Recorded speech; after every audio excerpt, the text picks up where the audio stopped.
Mama Efe's last pot of soup, once upon a time in a village called Ode, where red earth paths wound between thatched huts, and the air was thick with the scent of blooming hibiscus. In a modest compound at the village's edge, Mama Efe sat on a wooden stool, her hands trembling slightly as she penned 7 letters. The letters, each letter was addressed to one of her children, now scattered across cities and continents. Her once bustling home had grown quiet, the laughter and footsteps of her offspring replaced by the whispers of wind through the mango trees.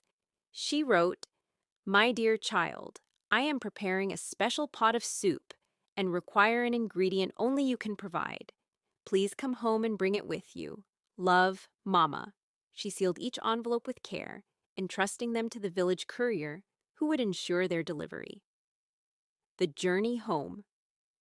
The letters arrived in Lagos, Abuja, London, and Toronto, stirring a mix of emotions.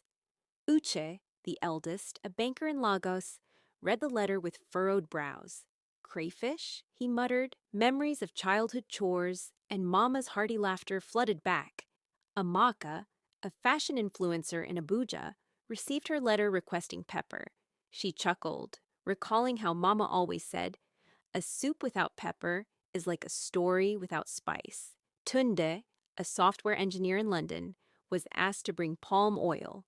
The request transported him back to days of pounding yam and fetching water. Ngozi, a nurse in Toronto, was to bring ogiri. The pungent seasoning had always made her wrinkle her nose, but Mama insisted it was the soul of the soup. Kola, a businessman in Abuja, was tasked with bringing goat meat. Zainab, a teacher in Kaduna, was to bring scent leaves. Junior, the youngest, still in university in Lagos, was asked to bring firewood. Despite their busy lives, each child felt the pull of home and the urgency in Mama's words. They packed their ingredients and embarked on the journey back to Ode. The reunion. The siblings arrived one by one, greeted by the familiar sights and sounds of their childhood home. The compound buzzed with activity as they exchanged hugs, laughter, and stories. Mama Efe, now frail but with eyes still sharp, welcomed each child with warmth. "You've all come," she said, tears glistening. "Now, let's cook." The cooking begins. In the open-air kitchen, the siblings gathered around the large clay pot. Mama Efe directed them. Uchi added the crayfish, its aroma evoking memories of festive meals. Amaka sprinkled in the pepper, its heat reminding them of Mama's fiery spirit. Tunde poured in the palm oil, its rich color symbolizing the family's vibrant history. Ngozi hesitated, but added the ogiri, its scent grounding them in tradition. Kola placed the goat meat into the pot, the protein representing strength and sustenance.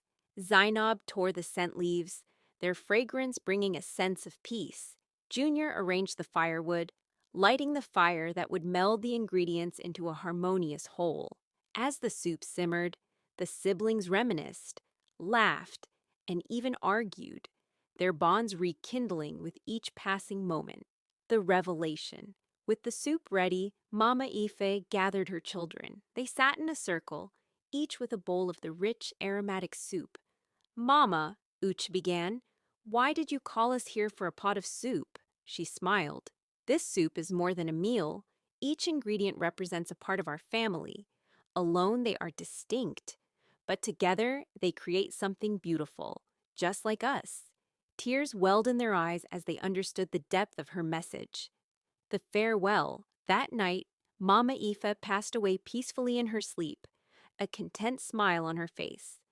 The siblings mourned, but also celebrated her life and the wisdom she imparted. They vowed to keep the family united, honoring her legacy. The legacy years later, the family continued the tradition of gathering annually to cook Mama Efe's special soup. They shared stories, welcomed new members, and kept her memory alive. The pot of soup had become more than a dish. It was a symbol of unity, love, and the enduring strength of family. Thanks for watching.